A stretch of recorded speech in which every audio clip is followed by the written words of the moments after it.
sou a Denise Pinheiro e esse é o programa Coisas de Mulher. No episódio de hoje, nós iremos tratar de um assunto ainda bastante polêmico, mascarado e muito preocupante, que é o relacionamento abusivo. Segundo as estimativas da ONU, que é a Organização Mundial da Saúde, 1 a cada 3 mulheres já sofreu violência sexual ou física. Na maioria dos casos, a violência é praticada por parceiros. E em mais de 80% dos casos, o abusador é um homem e a vítima é uma mulher. Recentemente, a coach ex-BBB Mayra Card desabafou em seu perfil no Instagram acerca do seu relacionamento com o seu ex-marido, o ator e cantor Arthur Aguiar. O mais interessante disso tudo é que, além das enormes críticas que ela recebeu por estar falando que tinha sofrido um relacionamento abusivo, também foi muito impactante o número de declarações que ela recebeu de diversas mulheres falando que sofriam ou que já haviam sofrido violência doméstica. Então, a partir disso, é que nós queremos, no capítulo de hoje, falarmos sobre esse tema. Por isso, eu convidei hoje para o nosso programa a psicóloga, então, Bárbara Grisotti. Muito obrigada, Bárbara. E também a assistente social do Poder Judiciário do Fórum de Palmitos, Iolete de Jesus. Seja bem-vinda. Então, vamos começar falando, hoje em dia, apesar de ser o que a gente percebe muito comum a violência acontecer, também é algo que está muito silencioso. Talvez, acredito que muitas mulheres nem consigam perceber ou identificar o que é um relacionamento abusivo ou quando elas estão com um parceiro que seja abusador. Bárbara, eu queria te perguntar, fala um pouquinho para nós então, como que a mulher identifica essa situação, que ela está vivendo um relacionamento abusivo, ou quais são os sinais, o que ela deve fazer ou observar dentro desse relacionamento? Então, basicamente, um relacionamento abusivo é quando existe um abuso de poder, né, de uma das partes para com o outro. No caso, normalmente a mulher, né?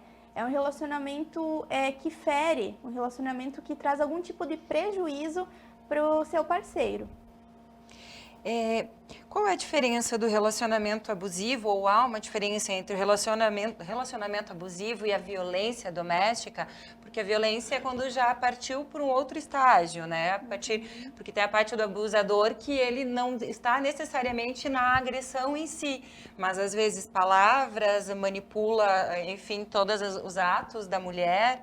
Gostaria que tu explicasse um pouquinho para a gente.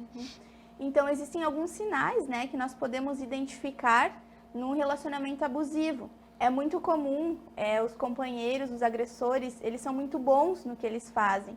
Muitas vezes eles são manipuladores, né, então é difícil a gente identificar quando se está realmente num relacionamento abusivo.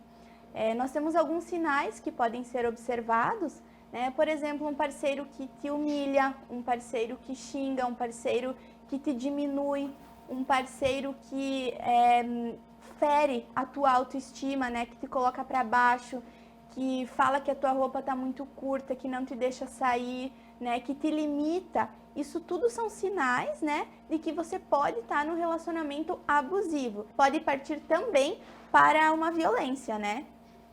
É muito interessante até porque às vezes a confusão está nesses pequenos detalhes, né? Quando é um ciúme normal, é um ciúme bobo, aquela implicância de cabelo, não quero que você corte cabelo, não quero que você use, e quando ele se torna de fato, né, um relacionamento ou um parceiro que ele é controlador. Então, às vezes a mulher não percebe e aí ele começa, às vezes, sutilmente, né, controlar. Eu não gostei dessa roupa, eu não gostei, você está maquiada demais. Aí ele já parte para o controle das redes sociais e aí a pessoa já, sem perceber, as mulheres já começam a perder a sua independência, perder a sua liberdade e aí, consequentemente, vai vir a questão de autoestima. O que a gente poderia dizer para essas mulheres quando começar a perceber que isso está acontecendo? O que ela pode fazer, né, nessa fase? Eu acho importante, Denise, a gente identificar, né? Existem algumas violências, a maioria das pessoas acredita que é só a violência física, né? Mas não, existem outros tipos de violência que também são tão importantes quanto. né? A gente pode elencar 5 tipos de violência, né? A violência física, a violência psicológica, a violência sexual, a violência patrimonial e a moral. Basicamente são essas. Eu vou citar e explicar um pouquinho sobre cada uma delas, então. A violência física é quando existe algum tipo de dano ao corpo da mulher, né? Então, chutes, socos, pontapés, deixando ou não marcas aparentes no corpo. Então, isso se caracteriza a violência física. A violência psicológica, né, ao contrário da violência física, ela não é visível. Então, muitas pessoas acreditam que ela não exista, né? Não é uma violência que é vista a olho nu. Porém, ela é tão importante quanto. A violência psicológica é tudo aquilo que afeta o emocional da mulher, que fere, né, a autoestima, tudo aquilo que envolve o psicológico, como a gente citou, controlar aquilo que está vestindo, aquilo que está usando, né? Tudo que envolve, então, o psicológico da mulher. A violência sexual também é muito importante a gente comentar sobre isso, porque não é somente o ato, né, forçado, o ato, a relação sexual forçada, mas também é forçar a mulher a assistir sem o consentimento dela, proibir, coibir o uso de contraceptivos também, né? O matrimônio forçado, a gravidez, né, a prostituição, sem o consentimento da vítima, tudo isso se caracteriza como violência sexual também. A violência patrimonial é tudo aquilo que fere os bens da mulher, o patrimônio da mulher, né, documentos, bens pessoais, enfim. E nós temos a violência moral também, que é muito importante, né? Que é a calúnia, injúria, a desmoralização da mulher, né? Então, tudo isso também caracteriza a violência moral. E talvez essas são justamente as que mais acontecem porque elas justamente são silenciosas, né? A violência física, você consegue provar que ela existiu, né? É muito mais fácil provar quando ela deixa marcas ou até se não deixam, às vezes é muito mais fácil, ela está mais explícita. Quando ela é moral, quando ela é psicológica, é muito mais difícil até daqui a pouco para a mulher perceber que ela está sofrendo ou ela dar um passo maior. Mas pensando então para algo mais palpável, que é a violência física. Quando aconteceu, o que a mulher deve fazer? Quais são as medidas que ela deve tomar, Iolete? Denunciar. Porém, gostaria de frisar um pouquinho que a violência física, geralmente, ela não chega como um fato. Né? Ela já vem de uma série de outras violências, assim como a Bárbara já falava. A violência física é o último passo. Até então, antes da Lei Maria da Penha, se pensava na violência física apenas como um fator preponderante, aonde o autor da violência poderia ser, sim, representado. Até então, a violência psicológica, a violência patrimonial, ela não era considerada um crime pela falta de prova. Né? Com a nova Lei Maria da Penha, hoje existe sim, já existe condenação, existe jurisprudência que condena o autor de violência psicológica. Aonde que a gente percebia essa questão da violência psicológica? Dificilmente ele chegava no judiciário ou na delegacia de polícia. Ele chegava lá na rede de atendimento da saúde, nos casos de depressão, no caso de tentativa de suicídio. Lá chegava a violência psicológica por meio de outras, né, de doenças dessas mulheres. Né? Então, a maioria dos casos que chega de violência, ela chega a violência física. São raros casos de violência psicológica. Hoje, pelo nosso trabalho, né, que eu falo da nossa comarca, a maioria é ameaça e agressão física. É denunciar o 190. É o primeiro passo que a mulher deve fazer, né, procurar, se o fato estiver ocorrendo, acionar o 190. A mulher em situação de violência pode ter esse ato, como qualquer pessoa, como cidadão. Né? Passei na rua, vi uma pessoa, um homem agredindo uma mulher, exato, ouvi a minha vizinha pedindo socorro, aciono o 190. Após essa denúncia, a mulher em situação de violência, ela deve procurar a delegacia de polícia civil. No nosso caso, e a maioria dos municípios de pequeno porte no Brasil, nós não temos delegacia especializada para as mulheres, crianças, vítimas de violência física ou violência sexual. Então, o primeiro encaminhamento seria a delegacia de polícia civil. Falando aqui da comarca, a nossa delegacia, ela já encaminha, ela tem 48 horas para encaminhar a denúncia ao Poder Judiciário. O Poder Judiciário tem um período, mas nós aqui, dificilmente o magistrado passa desse período, né? O juízo vai aplicar se a denúncia atender os quesitos legais, porque tem que ter os quesitos legais para aplicação da lei, a justiça vai aplicar as medidas protetivas.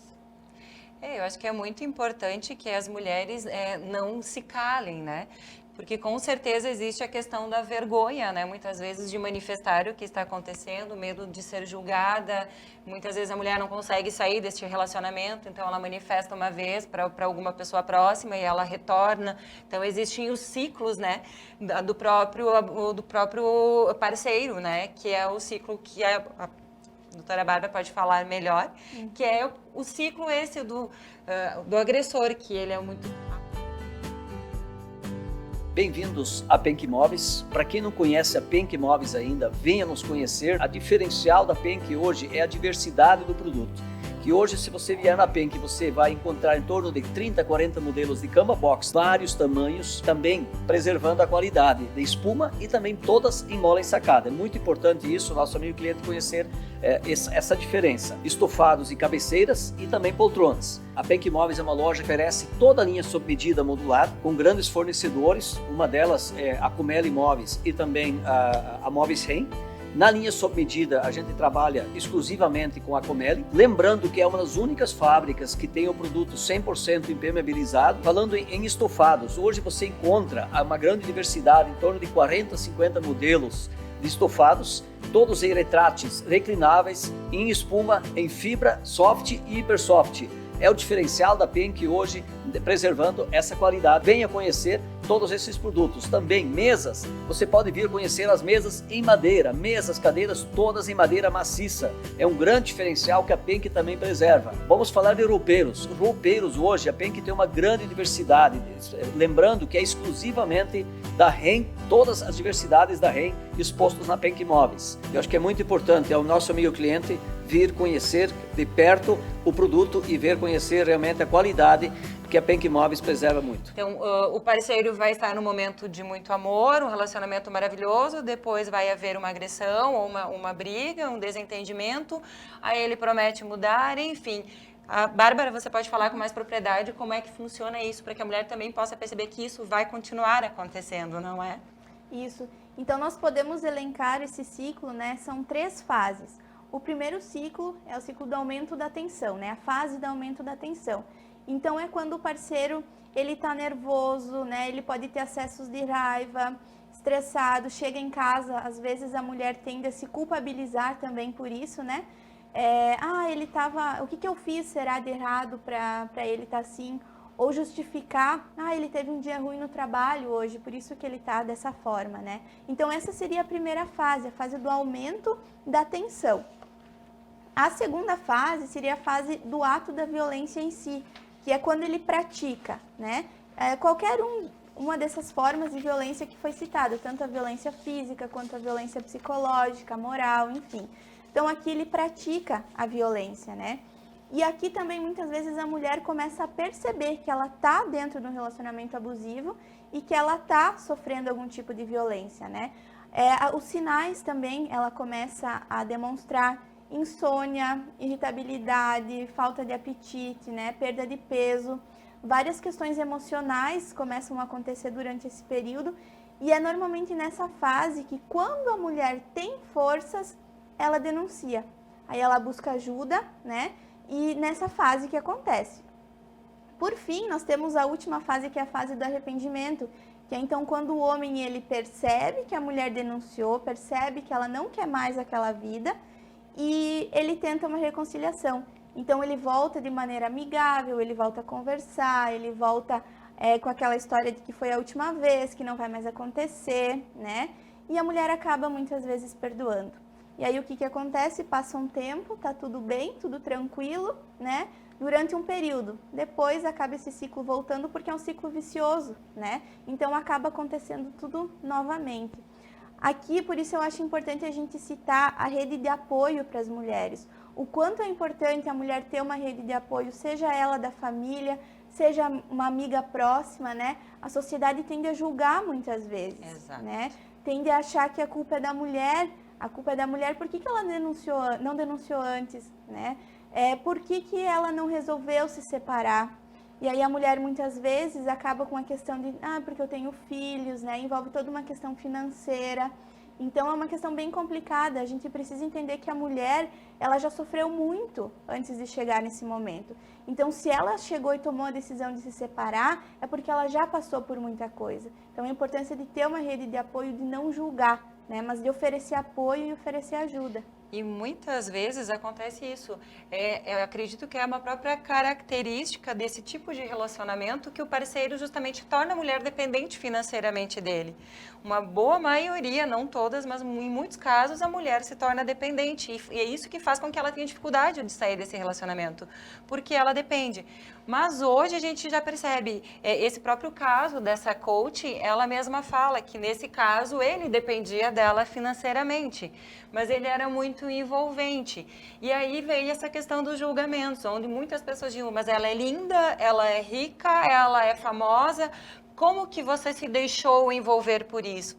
Ou seja, hoje em dia essa questão de classe, isso não tem nada a ver, né? De quem tem, de quem não tem, a questão do poder aquisitivo, se a mulher é bonita, se a mulher é feia, se a mulher é rica, gorda, isso não é mais, não é o foco, como a gente já falou, não é a questão de culpabilizar a mulher, ela sim precisa de apoio e entender. Não sei se seria o caso, Iolete, você, né, trabalhando como assistente social, se você percebe essa questão, né, das pessoas criticarem e julgarem, né, principalmente a mulher, ou por posição social, ou achar que é só mulheres de determinado grupo social podem sofrer ou não, se você percebe essa caracterização. Sim, e um dos fatores que foi bem importante que colocou é a questão da dependência financeira. Em muitas regiões isso é um mito.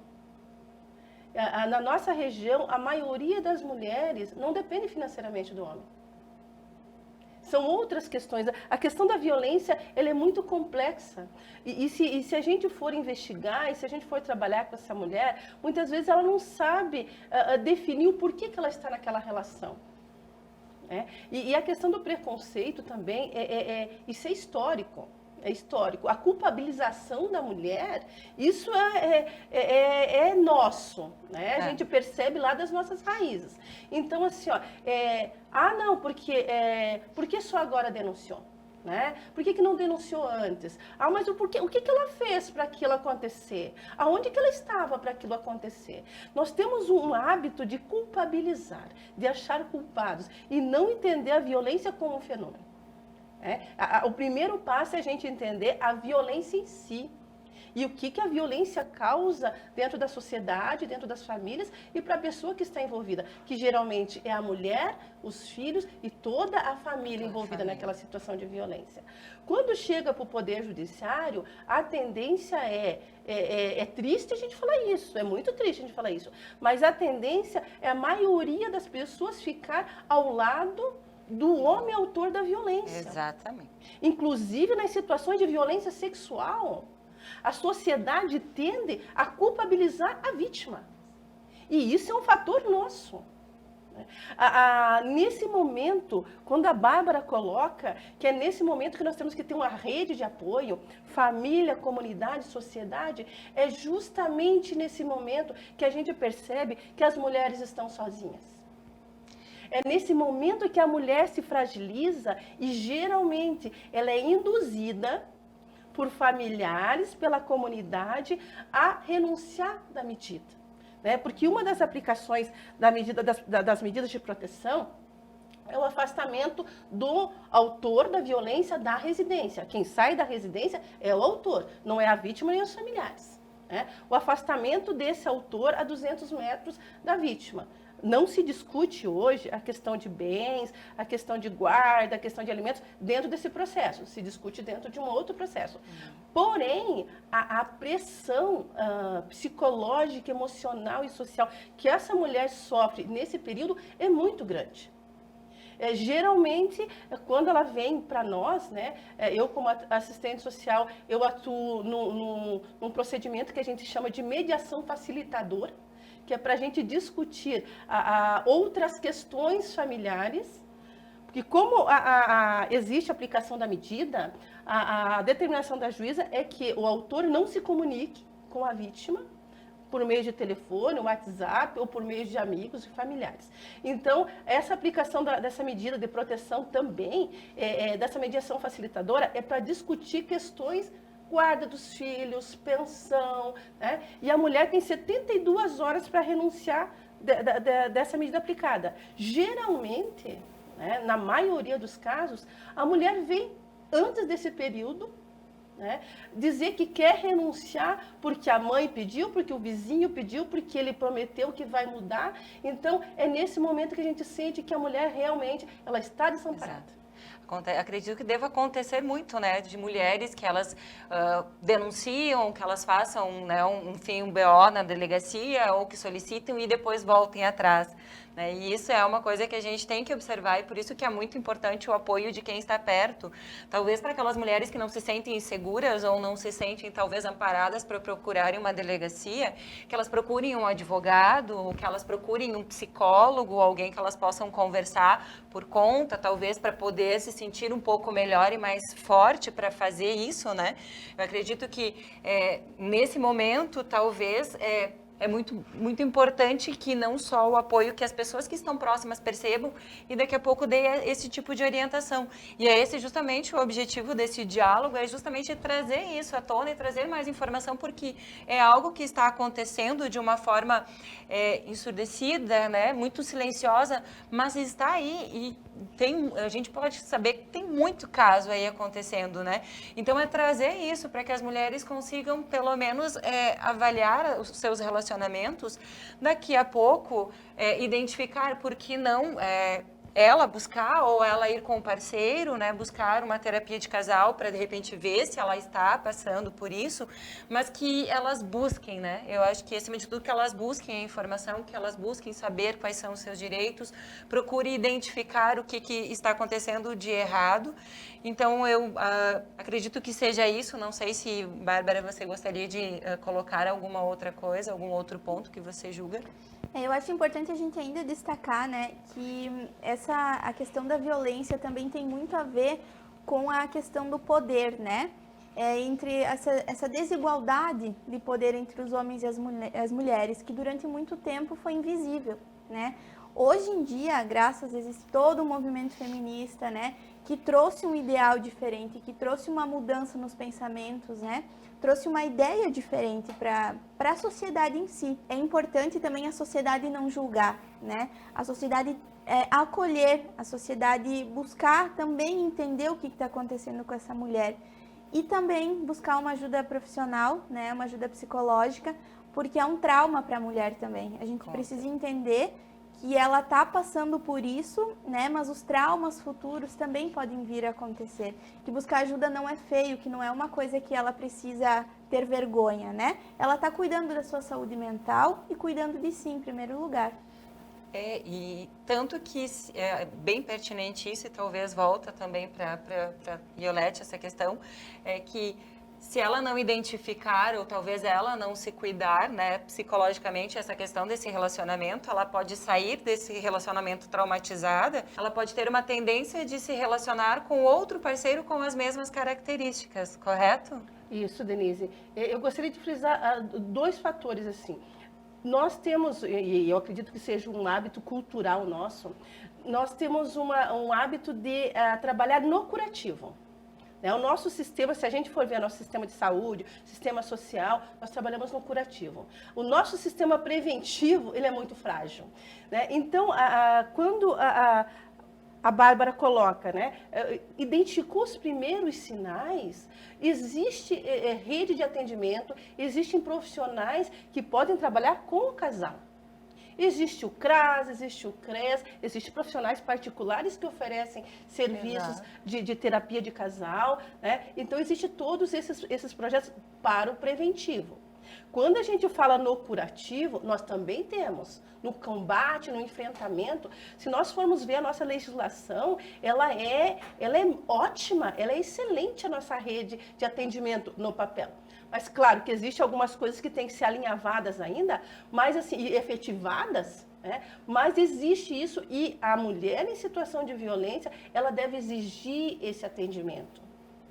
Ela deve procurar esse atendimento, procurar o CREAS, procurar a Secretaria de Saúde, procurar as redes de atendimento, porque a denúncia, a mulher não precisa esperar chegar no ápice da violência para gerar uma medida protetiva, que aí nós vamos trabalhar no curativo, no combate, no enfrentamento. Mas muitas coisas a gente poderia ter feito antes. Talvez esse autor da violência, se ele tivesse um trabalho, tivesse sido chamado por uma psicóloga, por um assistente social, por um psiquiatra, ele entendesse o que essa atitude dele vai causar.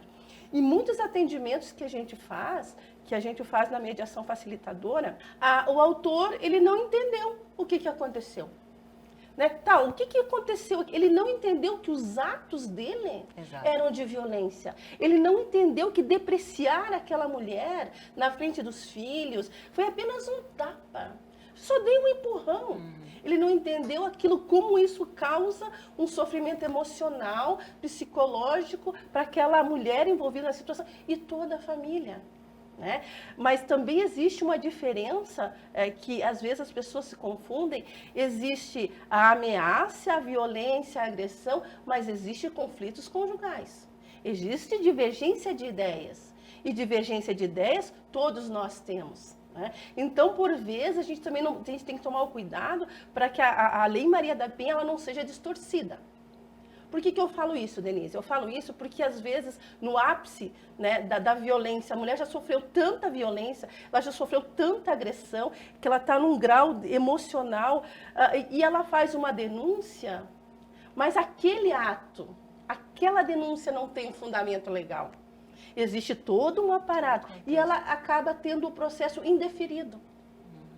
Não quer dizer que ela não possa ser aplicada a outras medidas, mas a medida protetiva, se ela não tiver os quesitos, a justiça ela não tem como aplicar uma lei se ela não responde os quesitos legais. Então, esse é mais importante. E essas orientações, todos os profissionais têm um mínimo de conhecimento da aplicação da lei, o que diz a lei e a rede de atendimento. Acho que isso é o mais importante, é a sociedade saber que eu preciso exatamente ir na delegacia, esperar chegar a violência para acionar a rede. Não. Eu estou num relacionamento abusivo, eu percebi que o relacionamento começou, o comportamento do meu companheiro começou a ser... Opa, vamos procurar auxílio, vamos procurar profissionais, para que a violência não chegue no seu ápice. Porque quando a violência chega no seu ápice, é onde geralmente a mulher vai correr risco de vida. Bem-vindos a Penck Imóveis. Para quem não conhece a Penck Imóveis ainda, venha nos conhecer. A diferencial da Penck hoje é a diversidade do produto. Que hoje, se você vier na Penck, você vai encontrar em torno de 30, 40 modelos de cama box, vários tamanhos, também preservando a qualidade de espuma e também todas em mola ensacada. É muito importante isso, nosso amigo cliente conhecer essa diferença. Estofados e cabeceiras e também poltronas. A Penck Imóveis é uma loja que oferece toda a linha sob medida modular, com grandes fornecedores, uma delas é a Comeli Imóveis e também a Móveis Rem. Na linha sob medida, a gente trabalha exclusivamente com a Comeli, lembrando que é uma das únicas fábricas que tem o produto 100% impermeabilizado. Falando em estofados, hoje você encontra uma grande diversidade, em torno de 40, 50 modelos de estofados, todos em retráteis reclináveis, em espuma, em fibra, soft e hipersoft. É o diferencial da Penck hoje, preservando essa qualidade. Venha conhecer todos esses produtos. Também mesas, você pode vir conhecer as mesas em madeira, mesas, cadeiras todas em madeira maciça. É um grande diferencial que a Penck também preserva. Vamos falar de roupeiros. Roupeiros hoje, a Penck tem uma grande diversidade, lembrando que é exclusivamente da REM, todas as diversidades da REM expostas na Penck Imóveis. Eu acho que é muito importante, é o nosso amigo cliente vir conhecer de perto o produto e ver conhecer realmente a qualidade, que a Penck Imóveis preserva muito. Então, esse é um dos principais fatores. E eu gostaria também de falar um pouquinho assim, da proteção. A mulher, ela tem que se preservar, ela tem que se proteger. Muitas vezes, a mulher ela procura a justiça para a aplicação da lei. A justiça aplica. E ela está lá naquela fase que a Bárbara coloca, né? Que o autor ele vai se arrepender, ele vai fazer promessas, que é a fase que a gente chama de fases de lua de mel. Né? E a mulher não retira a queixa, ou retira, ou renuncia, e volta para esse relacionamento. É onde a gente teve muitos casos de feminicídio de mulheres. Né? Que a mulher foi atendida pela rede, que ela teve a lei aplicada e ela retornou no auge do relacionamento e teve a sua vida ceifada. Então isso é muito triste. E é um caminho sem volta, né? É um caminho sem volta. Infelizmente. E como a gente já viu, acontece isso, existem muitos casos e a gente acompanha, porque normalmente quando acontece um feminicídio, geralmente é conteúdo para matérias, né? Então a gente ouve aí as pessoas, nossa, morreu. Mas até acontecer isso, até chegar, como você falou, aconteceu muita coisa, a pessoa esperou muito, né? Então é importante que nós mulheres nos apoiemos, né? Primeira mão, que a gente ajude e saiba entender que a gente tenha sororidade, que a gente tenha empatia, né? Principalmente porque às vezes, como já foi dito, entre nós mulheres, aí uma amiga às vezes ela precisa, então é de saber entender que ela está numa situação complicada. Se fosse fácil, né? Se ela conseguisse, ela já teria saído com certeza, mas se ela está ali é porque ela está envolvida de tal modo que ou ela tem medo ou ela não tem informação.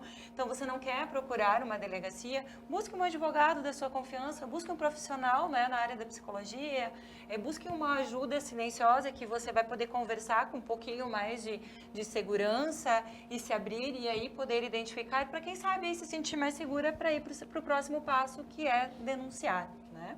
Bom, Iolete, eu acho que esse assunto é muito amplo, muito vasto, né? Gostaria de saber se você tem mais alguma consideração relevante para falar, mais alguma coisa que você considera muito importante a gente aproveitar esse momento e explanar. Sim, eu gostaria sim de falar, nós agora, principalmente nessa questão do isolamento social, e se a gente for ver as informações que a gente tem nas redes de comunicação, como aumentou o número de violência doméstica. E isso é o meu dia a dia. Né? Então, eu percebo isso na prática. O que nós estamos fazendo, eu posso falar aqui da nossa comarca, né, nesse período de isolamento. Então, nós estamos disponibilizando de um WhatsApp Business, né, o número é 37009421.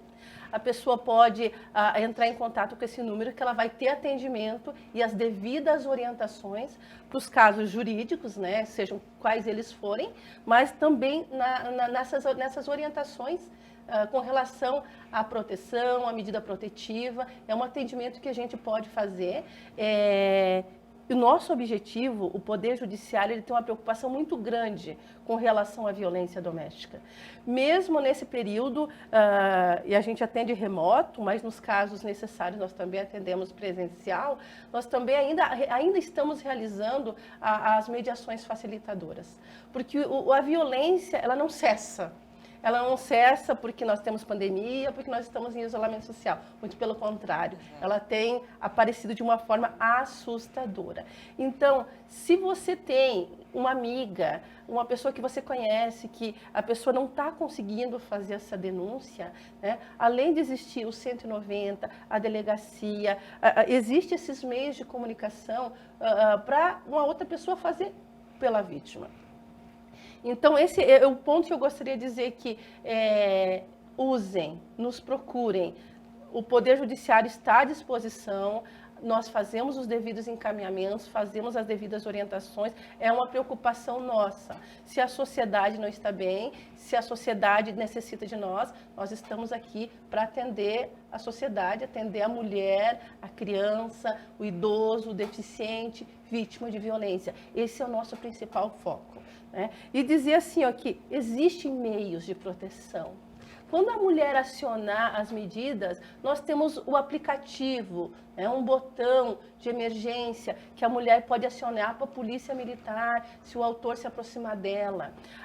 Essa mulher é encaminhada para a rede Santa Catarina, a rede de atendimento à Polícia Militar de Santa Catarina, onde a polícia já sabe onde ela mora e vai ficar fiscalizando para que ela não seja vítima, não seja reincidente, não aconteça um feminicídio. Então, nós temos a aplicação da medida. vida. E nós precisamos que toda a sociedade saiba disso. Acho que esse é o principal fator. Com certeza, né? Além de trazer informação, e aí entra muito, né, aqueles mitos de que em briga de marido e mulher ninguém mete colher, né? Que a gente ouve, não vou me meter, pelo contrário. Às vezes, como tudo aqui que a gente já falou, as mulheres não conseguem identificar, elas não têm forças. Então, sim, a gente tem que sim nos metermos, se nós presenciarmos, se a gente identificar, a gente tem que se meter, porque a gente está preservando uma vida, né? Então, é muito importante que a sociedade comece a entender isso e comece a ter essa percepção com um olhar, né, mais amoroso, né, e mais no sentido de apoiar e menos criticar, porque ela está precisando de ajuda, né, e isso pode acontecer com qualquer pessoa próxima a gente e não é o que a gente quer justamente trazer informação. Claro que a gente sabe que tem aquela parcela de pessoas que às vezes descredencia muito, né, essa questão, porque às vezes exagera, porque mente. A gente sabe que, né, infelizmente acontece isso, mas existem meios de buscar a informação e saber se isso está acontecendo. Eu talvez não sei se seria Iolete ou Bárbara, também essa questão que você falou de ter os subsídios, às vezes, para mostrar que isso está acontecendo, né, não foi para agressão de fato física, mas às vezes mensagens, às vezes, né, existem algumas formas que talvez seriam interessantes as mulheres terem e manterem, né, algumas mensagens que trocam, algum áudio, uma ligação. Eu acho que talvez também seria importante a mulher usar esses artifícios, né, se ela percebe que está acontecendo, começa a policiar de talvez não deletar, de deixar ali, porque isso também pode servir de subsídio para que ela... Não é o correto a gente ter que provar que nós estamos falando a verdade, né? Nós, enquanto mulheres, temos que nos apoiar. Sim, se ela falou, é porque está acontecendo. A gente ainda está na fase de ter que provar que está falando a verdade, né? Mas, se é necessário, por que não a gente usar disso, não é? Hoje, a Justiça considera como prova, inclusive, mensagens do WhatsApp, número de telefone, né? Muitas pessoas pensam assim, não, para haver uma Lei Maria da Penha tem que haver uma violência grave. Não. Assim como a Bárbara pontuou, né? A partir do momento, esconder os documentos, né? O uso indevido dos valores financeiros, de benefícios, rasgar roupas, quebrar materiais, ameaçar, isso é crime. Então, são tudo provas, né, que pode ser usado sim. O WhatsApp, inclusive, mandou mensagem, pode ser usado no processo. Eu fico um pouco receosa e eu concordo contigo, Denise, quando você diz assim, infelizmente a gente tem que usar provas, né? Porém, para o Poder Judiciário é necessário ter provas. E além de ter provas, é necessário também ter os quesitos, né? Por exemplo, não é qualquer violência contra a mulher, qualquer homem agredir uma mulher, que ela é uma medida protetiva. Para ela ser uma medida protetiva, tem que ter havido um relacionamento, ou estar havendo, ter filhos dessa união. Existem quesitos que devem ser preservados, que a justiça segue o que diz a lei, então ela tem que ter aqueles quesitos. E às vezes as pessoas se confundem. Exato. Por exemplo, alguém me ofendeu, então quer dizer que se um outro homem me ofendeu, ele não é meu marido, eu não posso fazer nada? Não, existem outros procedimentos. Não necessariamente a Lei Maria da Penha. É o que, às vezes, quando a gente fala, por exemplo, os conflitos conjugais. Os conflitos porque não houve violência, então, quer dizer, eu não posso me separar? Para haver uma dissolução de sociedade, para haver um divórcio, uma separação, é necessário que uma das partes não queira conviver mais. Não necessariamente precisa haver uma medida protetiva ou uma violência para justificar. Então, aonde cabe, tem muitos casos que a gente diz, olha, minha senhora, nesse caso não cabe a medida protetiva, porque não houve uma ameaça, não houve uma coerção, mas se assim deseja, que é o divórcio, é outro procedimento, não necessariamente aquilo. Mas o importante é que a pessoa, a mulher, no caso, que geralmente é a que denuncia, né, que ela siga e se proteja. Se proteja, né?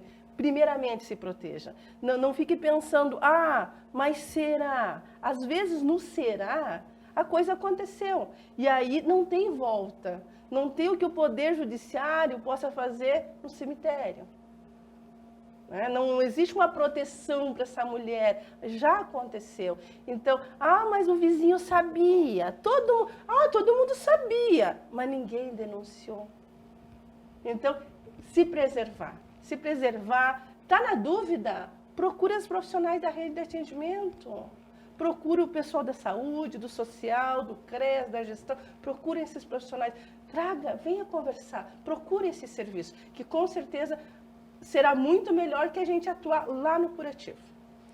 E também, Bárbara, é interessante a gente falar que, ok, acabou o relacionamento, findou-se esse relacionamento, está tudo ok? Nem sempre. Nem sempre só o fato de terminar esse relacionamento a mulher estará bem psicologicamente.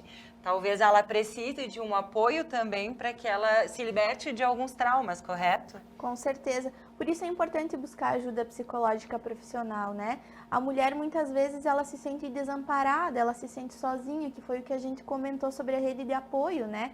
Então, a importância de buscar ajuda, de procurar, né? De expor os seus sentimentos, o tanto que aquilo me afetou, como isso me afetou, né? Como é que vai ser a minha vida daqui para frente? Né? A mulher muitas vezes se pergunta isso, né? Como eu citei antes dos filhos, né? O que vai ser dos meus filhos com uma mãe solteira, né? Não tendo um pai por perto.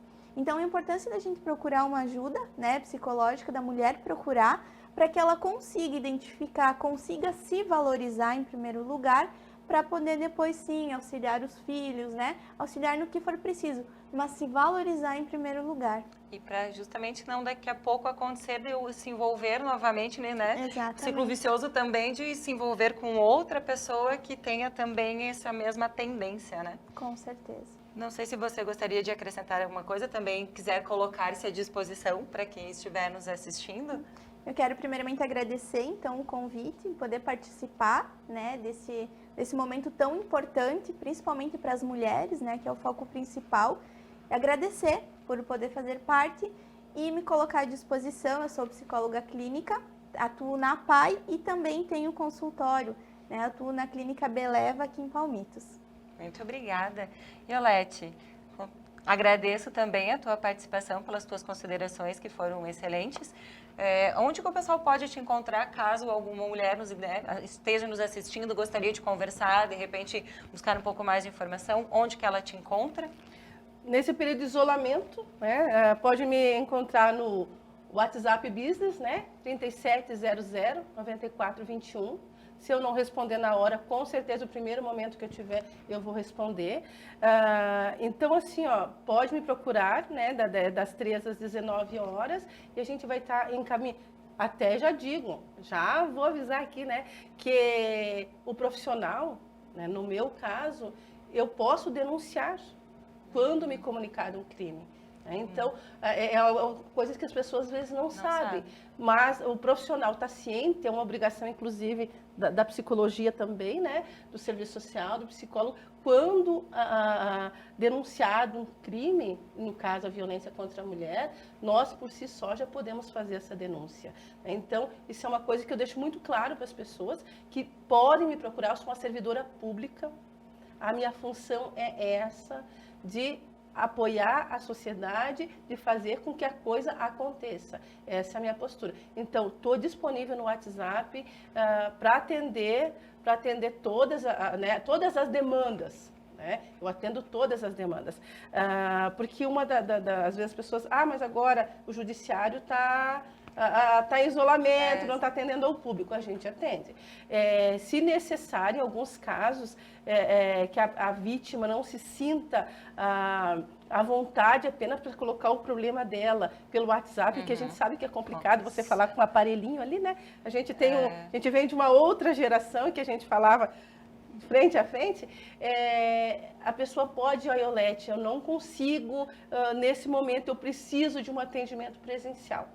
Né? E é claro que eu vou fazer um atendimento presencial e o objetivo é a gente coibir a violência, né? Então, assim, eu gostaria de colocar à disposição novamente o WhatsApp 3700-9421. Esse WhatsApp é do Tribunal de Justiça de Santa Catarina. Quem vai atender sou eu e vou responder tão breve eu consiga, eu vou responder essa demanda. Ai, que ótimo. Fico feliz saber que aqui em Santa Catarina existem, né, essas práticas, e por isso que é importante a gente disseminar cada vez mais esse tipo, né, de informação. Eu acho que é extremamente importante, é um movimento que a gente começa pequenininho, mas que ele vai tomando uma grandiosidade, e esperamos, né, que a gente consiga fazer o nosso papel de auxiliar, quem sabe, muitas mulheres. Eu agradeço imensamente, né, a presença de vocês duas, a contribuição de vocês. Também quero agradecer, então, o nosso apoiador, que é Móveis Penck, né? E agradeço desde já a oportunidade e agradecemos a você que nos assistiu. E gostaria de dizer que esse assunto não é coisa só de mulher. Nós temos esse direito, sim, nós devemos nos proteger e nós devemos nos valorizar. Então, esse assunto não é coisa de mulher, tá ok? Obrigada e até a próxima.